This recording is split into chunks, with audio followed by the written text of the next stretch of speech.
मैं doctor Kanhaiya Rai, associate professor, department of economics, AS college Vikramganj. पीछे के वीडियो लेक्चर में हमने कैपिटल फॉर्मेशन और इकोनॉमिक डेवलपमेंट के बारे में विस्तार से बताया था। उसका कुछ भाग शेष रह गया था। आज शेष भाग के ऊपर हम लोग फिर विचार करेंगे, उसका अध्ययन करेंगे। तो इसका अगला जो पॉइंट है वो है निर्धनता के दुष्चक्र को तोड़ने के लिए। पूंजी निर्माण जो है वो निर्धनता के दुष्चक्र को तोड़ने के लिए आवश्यक है। अल्प विकसित देशों में पूंजी निर्माण की गंभीर समस्या होती है और इस समस्या के कारण वहाँ विनियोग नहीं हो पाता है, और विनियोग नहीं होने के कारण वहाँ गरीबी जो है वो बनी रहती है। गरीबी का दुष्चक्र जो है वो चलता रहता है। तो अल्प विकसित जो देश हैं जहाँ गरीबी की समस्या होती है,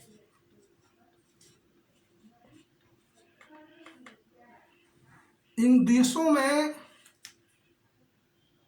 पूंजी निर्माण का अभाव होता है। पूंजी निर्माण का अभाव होता है। यहाँ पूंजी निर्माण की दर बहुत कम होती है। पूंजी निर्माण की दर कम होने से यहाँ विनियोग नहीं हो पाता है। विनियोग के अवसर उपलब्ध नहीं होते हैं, अर्थात विनियोग नहीं हो पाता है। विनियोग नहीं होने से रोजगार के अवसर उपलब्ध नहीं होते हैं। रोजगार के अवसर उपलब्ध नहीं होते हैं।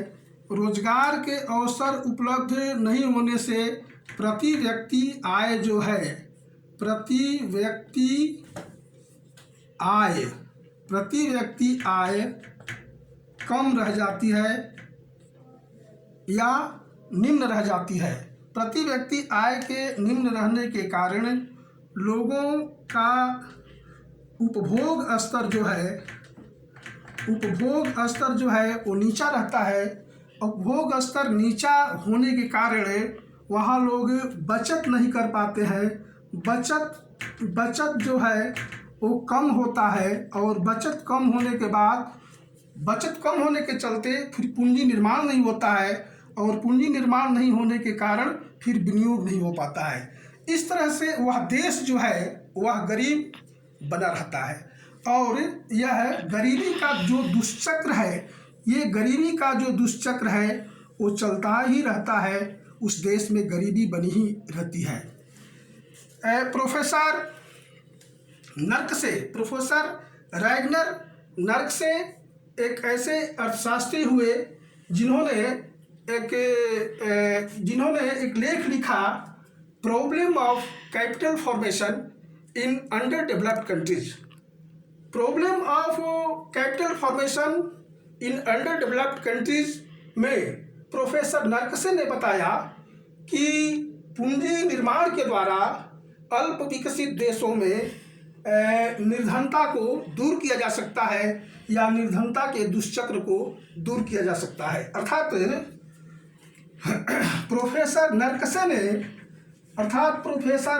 ने अल्प विकसित देशों में निर्धनता के दुष्चक्र को तोड़ने के लिए बताया कि पूंजी निर्माण आवश्यक है। यदि पूंजी का निर्माण होता है तो कैपिटल फॉर्मेशन होता है, तो विनियोग के अवसर बढ़ेंगे, और इस तरह से देश जो है वो आगे आर्थिक प्रगति की ओर बढ़ जाएगा।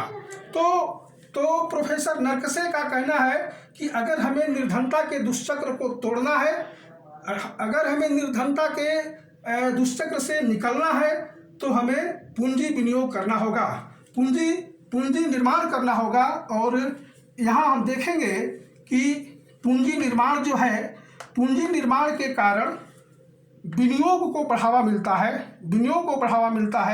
विनियोग जो है वह उत्पादक कार्यों में किया जाता है। उत्पादक कार्यों में जब विनियोग किया जाता है तो लैंड लेबर कैपिटल की मांग बढ़ जाती है। लैंड लेबर कैपिटल की मांग बढ़ती है, रोजगार के अवसरों में वृद्धि होती है, रोजगार के नए नए अवसर खुलते हैं, लोगों को रोजगार मिलता है। इससे क्या होता है कि लोगों की प्रति व्यक्ति आय जो है, प्रति व्यक्ति लेबर की प्रति व्यक्ति आय जो है वो बढ़ जाती है। प्रति व्यक्ति आय बढ़ने से राष्ट्रीय आय में बढ़ोतरी हो जाती है। राष्ट्रीय आय के प्रति व्यक्ति आय बढ़ने के कारण जो श्रमिक वर्ग है उसकी उपभोग क्षमता, उसके उपभोग का स्तर बढ़ जाता है। उपभोग के स्तर बढ़ने से उसके जीवन स्तर में सुधार होता है, उसकी उत्पादकता बढ़ जाती है, उसकी क्रय शक्ति बढ़ जाती है और उसमें बचत करने की क्षमता का भी विकास होता है। तो एक तरफ प्रति व्यक्ति आय बढ़ जाता है, प्रति व्यक्ति आय बढ़ने से उपभोग, उत्पादकता, क्रय शक्ति, बचत में वृद्धि हो जाती है।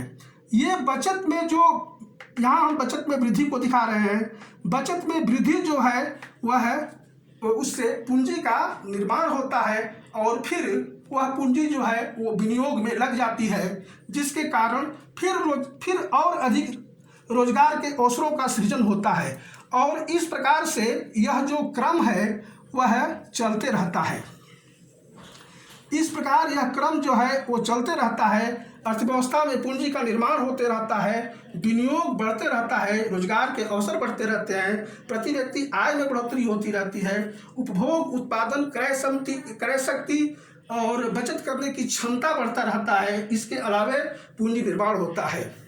तो इस प्रकार प्रोफेसर नरकसे का कहना है कि यदि निर्धनता के दुष्चक्र को तोड़ना है तो हम पूंजी निर्माण के द्वारा निर्धनता के दुष्चक्र को तोड़ सकते हैं। जैसे ठहरे हुए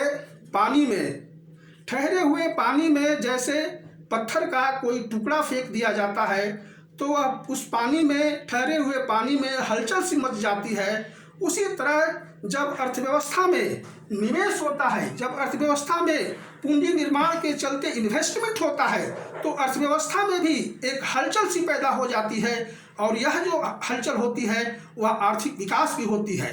तो इस तरह से ये जो आर्थिक विकास है पूंजी निर्माण के चलते इसकी गति तेज होती है और आने वाले समय में वह और तेज होती चली जाती है। इस प्रकार प्रोफेसर नरकसे का यह कहना कि अल्प विकसित देशों में निर्धनता के दुष्चक्र को पूंजी निर्माण के द्वारा तोड़ा जा सकता है, बिल्कुल सही प्रतीत होता है। अब हम आर्थिक विकास, अब हम पूंजी निर्माण का किस तरह से आर्थिक विकास में सहयोग है या किस तरह से यह महत्वपूर्ण है, इसकी चर्चा हम करेंगे। कोई भी लोक कल्याणकारी सरकार अधिक से अधिक सामाजिक और आर्थिक कार्यों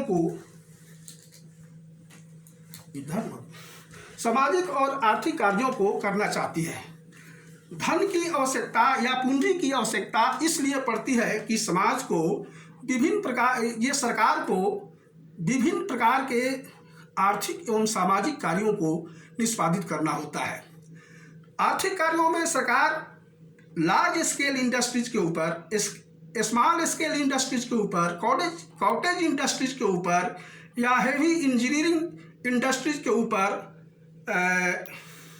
यातायात एवं परिवहन के साधनों के ऊपर, शक्ति के साधनों के ऊपर, सिंचाई के साधनों के ऊपर, शिक्षा, चिकित्सा, स्वास्थ्य के ऊपर बहुत सारे पैसे खर्च करती है। इन आर्थिक कार्यों के लिए सरकार को बहुत अधिक पूंजी की जरूरत पड़ती है। इस कारण इन कार्यों को संपादित करने के लिए सरकार को पूंजी की जरूरत पड़ती है। इसी प्रकार प्राकृतिक आपदाओं, बाढ़, अकाल, भूकंप,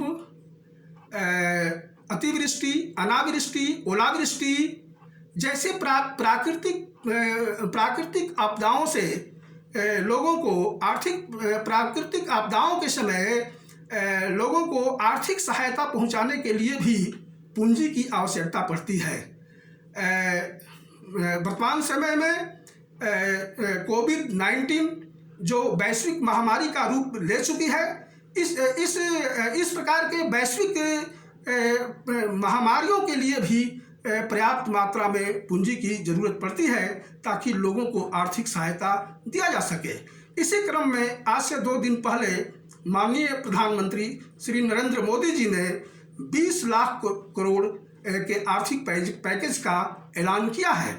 तो इस तरह से हम देखते हैं कि आर्थिक कार्यों के लिए भी सरकार को पूंजी की जरूरत पड़ती है और इसके लिए भी पूंजी देश में होना अति आवश्यक है। इसके अतिरिक्त कोई भी लोक कल्याणकारी सरकार बहुत से सामाजिक कार्यों को अंजाम देती है जिससे समाज का अधिकतम लाभ होता है। तो भारतीय संविधान की प्रस्तावना में भी ऐसा कहा गया है कि सामाजिक न्याय के साथ आर्थिक विकास हमारी मूल भावना है। जब ये सामाजिक कार्यों की बात आती है तो हम जैसे ये क्या बोलते हैं, धन जन योजना,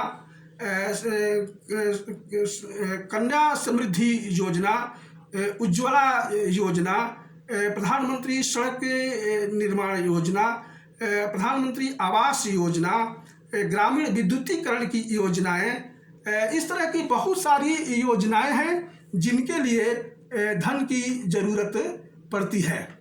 और इसी तरह से बच्चों जो बच्चे हैं, स्कूली बच्चे हैं, उनके लिए जो मिड डे मील की व्यवस्था की गई है, सरकार द्वारा की गई है, मध्याह्न भोजन की व्यवस्था की गई है, जो एक महत्वपूर्ण सामाजिक कार्य है, इसके लिए भी पूंजी की या पैसे की आवश्यकता होती है। इसके अतिरिक्त ये केंद्र सरकार की अति महत्वाकांक्षी योजना जो मनरेगा है, और मैं समझता हूँ कि मनरेगा के जैसा विश्व में ऐसी कोई योजना नहीं है जो रोजगार की गारंटी देती है। इस मनरेगा से समाज के जो दबे कुचले लोग हैं, समाज के जो अंतिम पायदान पर खड़े लोग हैं, समाज में जो सदियों से वंचित रहे हैं, उन लोगों के लिए रोजगार की व्यवस्था की गई है। तो इस तरह के जो सामाजिक कार्य हैं, इस तरह की जो सामाजिक सेवाएं हैं, और वैसे कार्य जिससे समाज के तृणमूल लोगों, ग्रास रूट लेवल के जो लोग हैं, उनको जो लाभ पहुंचाने वाले कार्यक्रम हैं, ऐसे कार्यक्रमों को समाज के जो हाशिए पर लोग हैं, समाज में जो अंतिम पायदान पर खड़े हैं लोग, उन लोगों को सामाजिक लाभ देने के लिए या सामाजिक लाभ को अधिकतम करने के लिए भी पूंजी की आवश्यकता पड़ती है। तो एक तरफ हम देखते हैं कि पूंजी निर्माण जहां अल्प विकसित देशों में निर्धनता के दुष्चक्र को तोड़ने के लिए आवश्यक है, दूसरी तरफ हम लोग देखते हैं कि सरकार बहुत सारे आर्थिक कार्यों को करती है, बहुत से सामाजिक सेवाओं में पैसे लगाती हैं। इन सामाजिक सेवाओं के लिए भी पूंजी की आवश्यकता पड़ती है।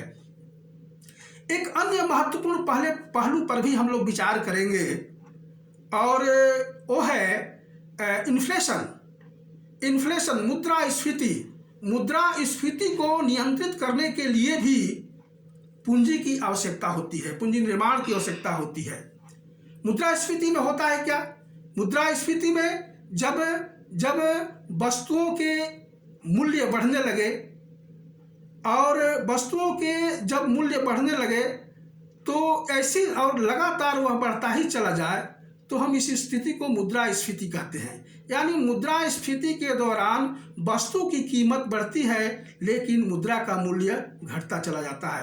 तो ये जो मुद्रास्फीति है, यह किसी भी समाज के लिए, किसी भी सरकार के लिए यह चिंता का विषय है। मुद्रास्फीति के जो प्रभाव हैं, इसके प्रभाव बड़े ही भयावह हैं, इसके प्रभाव बड़े ही कष्टदायक हैं। मुद्रास्फीति के प्रभावों को मुख्य रूप से हम 3 वर्गों में विभाजित कर सकते हैं।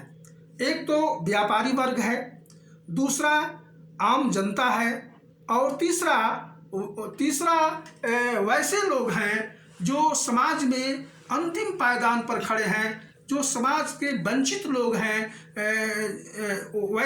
वैसे लोगों पर इसका क्या प्रभाव पड़ता है उसकी चर्चा भी हम करेंगे।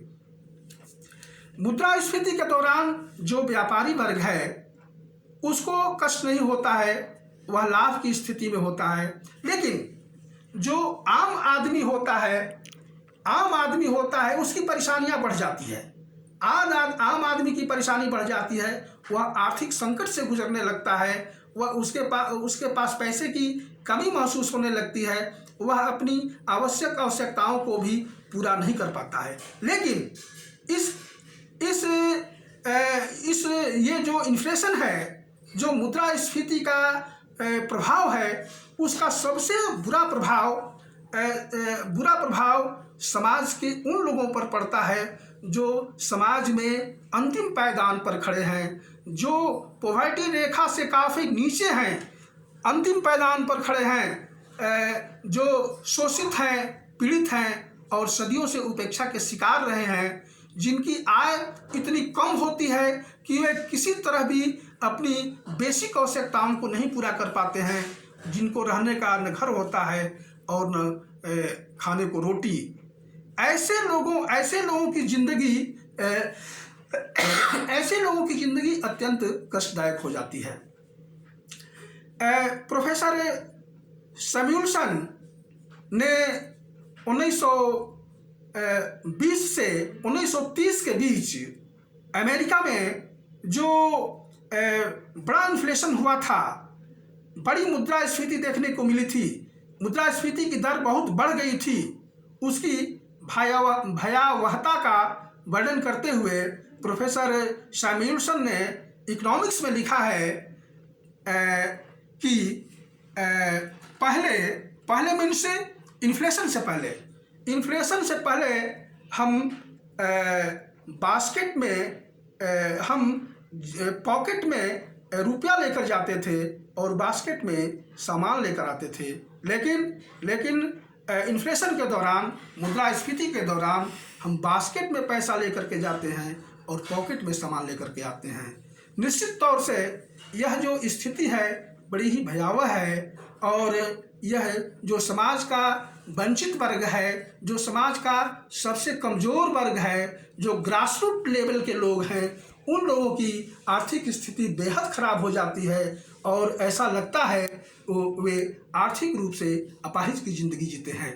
तो हम निश्चित रूप से कहेंगे कि पूंजी निर्माण जो है, खास करके अल्प विकसित देशों के आर्थिक विकास में बहुत ही सहायक सिद्ध होती है, और जो अल्प विकसित देश हैं वो पिछड़े हुए हैं, उनको हम बैकवर्ड कंट्रीज की श्रेणी में रखते हैं, और इसका मात्र कारण एक है कि यहाँ पूंजी निर्माण की दर है।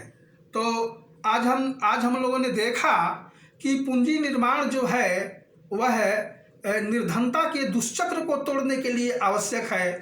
जैसा कि प्रोफेसर रैगनर नर्कसे ने कहा था कि निर्धनता के दुष्चक्र को पूंजी निर्माण के द्वारा तोड़ा जा सकता है। तो अल्प विकसित देशों में पूंजी निर्माण की दर को बढ़ा करके हम गरीबी, बेरोजगारी और आय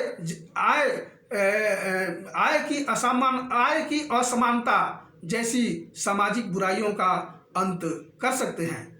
दूसरा जो पहलू जिस पहलू पर हमने प्रकाश डाला था कि सरकार जो सामाजिक कार्यों को करना चाहती है, सरकार जो आवश्यक आर्थिक कार्यों को अंजाम देना चाहती है, उसके लिए भी पूंजी की आवश्यकता होती है। और तीसरी चीज़ आज हमने बताई है कि जो इन्फ्लेशन है, जो किसी भी सभ्य समाज के लिए, जो किसी भी अच्छे गवर्नेंस के लिए स्वीकार्य नहीं है, उसके प्रभाव को कम करने के लिए भी पूंजी निर्माण की आवश्यकता होती है। तो आज हम लोग आर्थिक विकास में पूंजी निर्माण किस रूप में सहायक होता है, आर्थिक विकास किस तरह से पूंजी निर्माण के द्वारा की जा सकती है, इस पर हम लोगों ने चर्चा किया है। और आज यह टॉपिक समाप्त होता है। अगले दिन किसी और टॉपिक पर हम लोग चर्चा करेंगे। मुझे विश्वास है ये इस चैप्टर को हमारे विद्यार्थी पढ़ करके लाभान्वित होंगे और इससे लाभ उठाएंगे। धन्यवाद।